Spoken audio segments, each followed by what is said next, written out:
The coronavirus is forcing some businesses to close their doors for good, but one Florida business is staying open. A factory that used to make sports apparel now repurposed to help in the fight against COVID-19. Fox's David Bodden explains. Well, that's right. As of last week, this company used to make sporting goods apparel, but now you can see the machines are silent, and this is some of the fabric that they used to use. But now they're using this fabric to make these masks, one at a time by seamstresses right here on the property. Today at Fit USA Manufacturing, sewing machines are buzzing with activity.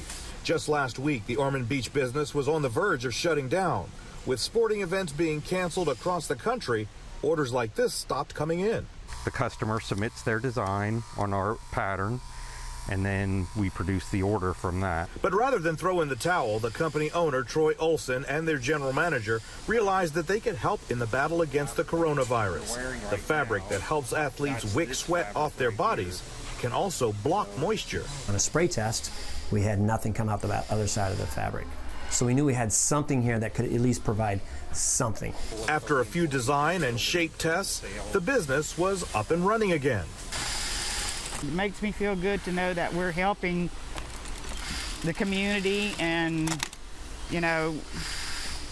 at the same time, I'm keeping my job. Troy has produced more than 10,000 masks so far. He says the product will help first responders stay safe. This is a quick and easy mask to put around someone's ears, so therefore from now if they cough or sneeze, it's not getting on you.